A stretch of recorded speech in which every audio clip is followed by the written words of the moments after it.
വീണ്ടെടുപ്പുകാരനും രക്ഷകനുമാകുന്ന യേശു ക്രിസ്തുവിൻ്റെ നാമത്തിൽ എൻ്റെ സ്നേഹവന്ദനം ഈ അവസരത്തിൽ അറിയിക്കട്ടെ. നമ്മെ സ്നേഹിക്കുന്നവരും കരുതുന്നവരുമായി അനേകർ ഈ ലോകത്തിലുണ്ട്. ഒരുപക്ഷെ അനേകർ നമ്മെ കണ്ടും കാണാതെയും പോകുന്നവരും ഉണ്ടാകാം. പലപ്പോഴും നമ്മളുടെ ജീവിതം മറ്റുള്ളവർക്ക് വേണ്ടി മാറ്റിവെക്കുകയും അനേക സമയങ്ങൾ പലതിനു വേണ്ടിയും പ്രയത്നിക്കുകയും ചെയ്യുന്നതാണ് മനുഷ്യ ജീവിതത്തിൻ്റെ ആയുസ് എന്നത്. എന്നാൽ ഈ അവസരത്തിൽ ഞാനിവിടെ ചിന്തിക്കുവാൻ ആഗ്രഹിക്കുന്നത്, നാം ആര്? നമ്മുടെ ജീവിതത്തിൻ്റെ ഉദ്ദേശം എന്ത്? ഹും ഡു യു ബിലോങ്? നാം ആര്? നമ്മുടെ ജീവിതത്തിൻ്റെ ഉദ്ദേശം എന്ത്? Book of 1 Corinthians chapter 6 words 19 and 20. 1 കൊരിന്ത്യർക്ക് എഴുതിയ ലേഖനം 6-ാം അധ്യായം അതിൻ്റെ 19-20 വാക്യം. അതിൻ്റെ ഇങ്ങനെ വായിക്കുന്നു: ദൈവത്തിൻ്റെ ദാനമായി നിങ്ങളിലിരിക്കുന്ന പരിശുദ്ധാത്മാവിൻ്റെ മന്ദിരമാകുന്നു നിങ്ങളുടെ ശരീരം എന്നും നിങ്ങളെ വിലയ്ക്ക് വാങ്ങിയിരിക്കാൻ നിങ്ങൾ താന്താങ്ങൾക്കുള്ളവരല്ല എന്നും അറിയുന്നില്ലയോ? അപ്പോൾ നാം ആര്? നമ്മുടെ ജീവിതത്തിൻ്റെ ഉദ്ദേശമെന്ത്? ഒന്ന്, നാം വിലയ്ക്ക് വാങ്ങപ്പെട്ടവരാണ്. അതുകൊണ്ട് നമ്മളുടേതാകുന്ന ഉദ്ദേശങ്ങളെക്കാൾ ഉപരിയായി നമ്മെ വിലയ്ക്ക് വാങ്ങിയ കർത്താവിൻ്റെ ഉദ്ദേശത്തിന് അനുസരിച്ച് ജീവിക്കണം. നിങ്ങളുടെ ശരീരങ്ങളെ വിലയ്ക്ക് വാങ്ങിയിരിക്കാൻ നിങ്ങൾ താന്താങ്ങൾക്കുള്ളവരല്ല എന്ന് അറിയുന്നില്ലയോ? അപ്പോൾ നാം വിലയ്ക്ക് വാങ്ങപ്പെട്ടിരിക്കുന്നത് ആർക്കു വേണ്ടി? ദൈവത്തിൻ്റെ ദാനമായി നിങ്ങളിലിരിക്കുന്ന പരിശുദ്ധാത്മാവിൻ്റെ മന്ദിരമാകുന്നു. അപ്പോൾ പരിശുദ്ധാത്മാവിൻ്റെ മന്ദിരമായിട്ടാണ് ദൈവം നമ്മളെ വിലയ്ക്ക് വാങ്ങിയിരിക്കുന്നത്. അപ്പോൾ പരിശുദ്ധാത്മാവ്, വിശുദ്ധിയുടെ ആത്മാവ്, നമ്മളിൽ വസിക്കുന്ന പരിശുദ്ധാത്മാവിൻ്റെ മന്ദിരമായി ദൈവം നമ്മളെ വിലയ്ക്ക് വാങ്ങിയിരിക്കുക. പിന്നെയും അതിൻ്റെ 20-ാം വാക്യം വായിക്കുമ്പോൾ, ആകയാൽ നിങ്ങളുടെ ശരീരം കൊണ്ട് ദൈവത്തെ മഹത്വപ്പെടുത്തുകയും. അപ്പോൾ നമ്മളെ വിലയ്ക്ക് വാങ്ങിയിരിക്കുന്നതിൻ്റെ ഉദ്ദേശം ലോകത്തെ ഉയർത്തുവാനും ലോകത്തിലുള്ളതിനു വേണ്ടി കീജെ വിളിച്ച് ലോകക്കാരെ ഉയർത്തി അവർക്ക് വേണ്ടി ജീവിക്കുവാനുമല്ല. പിന്നെയോ നമ്മളുടെ ശരീരം കൊണ്ട് ദൈവത്തെ മഹത്വപ്പെടുത്തി ദൈവത്തിന് പ്രസാദമുള്ള യാഗമായി നമ്മളെ തന്നെ സമർപ്പിച്ച് ഈ ലോകത്തിന് അനുരൂപപ്പെടാതെ ദൈവസന്നിധിയിൽ വിശ്വസ്തയോടെ ജീവിക്കുക എന്നതാണ്. എന്നാൽ പലപ്പോഴും ദൈവം നമ്മളെ വിളിച്ചിരിക്കുന്നതാകുന്ന ദൈവിക ഉദ്ദേശങ്ങളെ, പ്ലാനുകളെ മറന്ന് നാം പരാജിതരായി ജീവിതത്തിൻ്റെ വഴികളിൽ പലപ്പോഴും മാറിപ്പോകുന്ന അനേക സാഹചര്യങ്ങൾ നമ്മളുടെ മുമ്പിലുണ്ട്. എന്നാൽ ഒരു വർഷം നമ്മളെ വിട്ടു പോകുവാൻ അധിക ദിവസങ്ങൾ ഇനി നമ്മുടെ മുമ്പിലില്ല. എന്നാൽ ഒരു കാര്യം നാം മനസ്സിലാക്കുക, നാം നമുക്കുള്ളവരല്ല. നാം വിശുദ്ധിയിൽ ജീവിക്കേണ്ടതിന് പരിശുദ്ധാത്മാവിൻ്റെ മന്ദിരമായി തിരഞ്ഞെടുക്കപ്പെട്ടിരിക്കുന്നവരാണ്.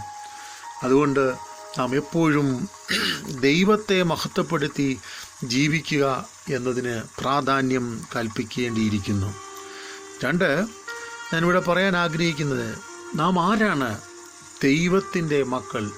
ദൈവവചനത്തിൽ ഇങ്ങനെ കാണുന്നു: കാൺമീൻ, ഞാൻ ദൈവമക്കളെന്ന് വിളിക്കപ്പെടുവാൻ. അപ്പോൾ ദൈവമക്കളെന്ന് വിളിക്കപ്പെടുവാൻ നമ്മളെ എന്ത് ചെയ്തിരിക്കുന്നു? കർത്താവ് തിരഞ്ഞെടുത്തിരിക്കുന്നു. മാത്രമല്ല 1 കൊരിന്ത്യ ലേഖനം 10-ാം അധ്യായം അതിൻ്റെ 17-ാം വാക്യം വായിക്കുമ്പോൾ, അപ്പം ഒന്നാകൊണ്ട് പലരായ നാം ക്രിസ്തുവിൽ ഒരു ശരീരം ആകുന്നു, ഒരേ അപ്പത്തിന് അംശികളും ആകുന്നുവല്ലോ. അപ്പോൾ നാം ദൈവമക്കളായി വിളിക്കപ്പെട്ട് ക്രിസ്തുവിൻ്റെ അവകാശികളായി, കൂട്ടവകാശികളായി, അപ്പം ഒന്നാകുന്നതുകൊണ്ട് പലരായ നാം ഒരു ശരീരമാകുന്നത് പോലെ, ഒരേ അപ്പത്തിന് അംശികളാകുന്നത് പോലെ ദൈവിക പ്ലാൻ പ്രകാരം ദൈവത്തിൻ്റെ വിളിക്കനുസാരമായി ജീവിക്കേണ്ടുന്നവരാണ് നാം ഓരോരുത്തരും. പിന്നെയും സങ്കീർത്തനത്തിൽ ഇങ്ങനെയാണ് കാണുവാൻ കഴിയുന്നത്: നാം പ്രത്യേക സമ്പത്താണ്, കർത്താവിനു വേണ്ടി വിലയ്ക്ക് വാങ്ങപ്പെട്ട് നാം പ്രത്യേക സമ്പത്തായി അവൻ നമ്മളെ തിരഞ്ഞെടുത്തിരിക്കുന്നു. പിന്നെയും നമുക്ക് കാണുവാൻ കഴിയുന്ന നാലാമത്തെ ചിന്താവിഷയം ഇയ്യോബിൻ്റെ പുസ്തകം 19-ാം അധ്യായം അതിൻ്റെ 25-ാം വാക്യം വായിക്കുമ്പോൾ അവിടെ നമുക്ക് കാണുവാൻ കഴിയുന്നത്, എൻ്റെ വീണ്ടെടുപ്പുകാരൻ ജീവിക്കുമെന്നും അവൻ ഒടുവിൽ പൊടിമേൽ നിൽക്കുമെന്നും ഞാൻ അറിയുന്നു. ജീവിതത്തിൻ്റെ അനേക കഷ്ടങ്ങളുടെ നടുവിൽ വീണ്ടെടുപ്പുകാരൻ ജീവിച്ചിരിക്കും എന്നുള്ള ഒരു ഉറപ്പ്. എനിക്കൊരു വീണ്ടെടുപ്പുകാരനുണ്ട്. അപ്പം നാം ആരാണ്? നമ്മെ വീണ്ടെടുത്തിരിക്കുന്ന കർത്താവിൻ്റെ മക്കളാണ്. പലപ്പോഴും ഇതൊക്കെ മറന്ന് ലോകത്തിനു വേണ്ടി, ലോകത്തിലുള്ളതിനു വേണ്ടി, ജീവിത സാഹചര്യങ്ങൾക്ക് വേണ്ടി വളരെ സമ്മർദ്ദങ്ങൾ അനുഭവിച്ച് ജീവിക്കുന്നവരാണ് നമ്മളിൽ പലരും. ഒരുപക്ഷെ സ്ഥാനങ്ങൾ നേടേണ്ടതിനായി, മാനങ്ങൾ നേടിയെടുക്കേണ്ടതിനായി ജീവിക്കുന്ന ജീവിത സാഹചര്യങ്ങൾ നമ്മളിൽ പലപ്പോഴുമുണ്ട്. എന്നാൽ എന്നെ കേൾക്കുന്ന പ്രിയ ദൈവമക്കളെ, നമ്മുടെ ജീവിത സാഹചര്യങ്ങളിൽ നമുക്കുള്ളതിനെ മറന്നിട്ട് ജീവിതത്തിൻ്റെ നാം നേടിവെക്കുന്നതും ഉണ്ടാക്കുന്നതുമാകുന്നതെല്ലാം നശ്വരമാണെന്ന് തിരിച്ചറിഞ്ഞ്, വിശേഷാൽ ഇയ്യോബിൻ്റെ അനുഭവം നാം കാണുമ്പോൾ നമുക്ക് കാണുവാൻ കഴിയുന്നത്, തൻ്റെ മക്കൾ നഷ്ടപ്പെട്ടു, തൻ്റെ മൃഗസമ്പത്തുക്കൾ നഷ്ടപ്പെട്ടു, തനിക്കുണ്ടായിരുന്നത് അനേക വിഷയങ്ങൾ പലതും നഷ്ടപ്പെട്ടു പോയി. ആരും തന്നെ സഹായിപ്പാനും കരുതുവാനും അവിടെ ഇല്ലായിരുന്നു. എന്നാൽ ഒരു കാര്യം താൻ വിളിച്ചു പറയുകയാണ്, എൻ്റെ വീണ്ടെടുപ്പുകാരൻ ജീവിച്ചിരിക്കുന്നു. എൻ്റെ ശരീരമെല്ലാം ക്ഷയിച്ച് ഞാൻ തകർന്ന് ഒരു പരാജയമായി പോയാൽ പോലും അതിൻ്റെ നടുവിലും എൻ്റെ വീണ്ടെടുപ്പുകാരന് എന്നെ വിടുവിച്ച് എന്നെ ശക്തീകരിപ്പാൻ കഴിയും എന്നുള്ള ഒരു വ്യക്തമായ ഉറപ്പ് ഇയ്യോബ് പറയുന്നതായി നമുക്ക് കാണുവാൻ കഴിയും. പിന്നെയും അപ്പോസ്തല പ്രവൃത്തി 27-ാം അധ്യായം അതിൻ്റെ 23-ാം വാക്യം വായിക്കുമ്പോൾ അവിടെ നമുക്ക് ഇങ്ങനെയാണ് കാണുവാൻ കഴിയുന്നത്, പൗലോസും കൂടെയുള്ളവരും വലിയൊരു കപ്പൽ ഛേദത്തിലകപ്പെട്ടു. നീണ്ട ദിവസങ്ങൾ വലിയ പ്രതിസന്ധിയിൽ ആഹാരം കഴിക്കുവാൻ കഴിയാതെ പ്രതികൂലത്തിൻ്റെ നടുവിൽ കപ്പലിൽ അവർ കുടുങ്ങിപ്പോയി. എന്നാൽ ഇങ്ങനെ കാണുന്നു, പൗലോസ് കൂടെയുള്ളവരോട് പറയുക, ഭയപ്പെടേണ്ട, ഞാൻ സേവിക്കുന്ന ദൈവം. അപ്പോൾ നമ്മളുടെ ദൈവം നമ്മളുടെ ഉടയവൻ, എൻ്റെ ഉടയവനും ഞാൻ സേവിക്കുന്നവനുമാകുന്ന ദൈവം. അപ്പോൾ നമ്മുടെ ജീവിതത്തിൽ നാം മനസ്സിലാക്കുക, പ്രതിസന്ധികളുടെ നടുവിൽ നമുക്കൊരു ഉടയവനാകുന്ന കർത്താവുണ്ട്. നാം ആർക്ക് വേണ്ടിയാണ് ജീവിക്കുന്നത്? നമ്മുടെ ഉടയവനാകുന്ന കർത്താവിന് വേണ്ടി.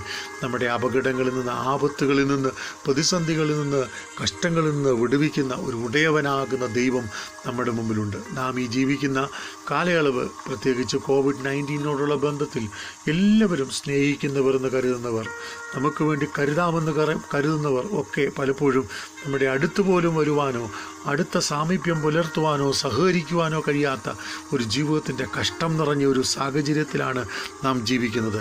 അപ്പോൾ നാം മനസ്സിലാക്കുക, നാം നമുക്കുള്ളവരല്ല, നമുക്ക് നമ്മുടെ ഒരു ഉടയവനാകുന്ന കർത്താവുണ്ട്.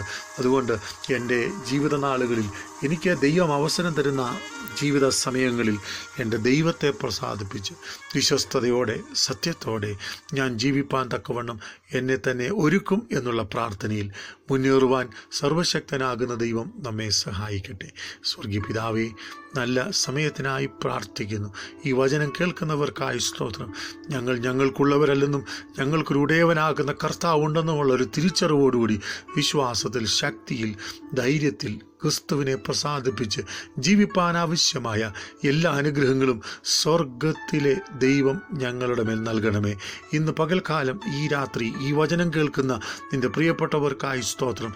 ജീവിതത്തിൻ്റെ ഏത് സമയങ്ങളിൽ അവർ ഈ വചനം കേൾക്കുന്നുവോ, ജീവിതത്തിൻ്റെ നിർണായകമാകുന്ന അവസരങ്ങളിൽ ഈ വചനം കേൾക്കുന്നുവോ, നിൻ്റെ ജനത്തെ സമാധാനിപ്പിക്കണം, ആശ്വസിപ്പിക്കണം, ദൈവശക്തി കൊണ്ട് നിറയ്ക്കണം. യേശുവിൻ്റെ നാമത്തിൽ നിൻ്റെ ജനത്തെ അനുഗ്രഹിച്ച് പ്രാർത്ഥിക്കുന്നു. ദൈവിക സമാധാനം നിൻ്റെ ജനത്തിൻ്റെ മേൽ വരട്ടെ, യേശുവിൻ നാമത്തിൽ തന്നെ. ആമേൻ, ആമേൻ.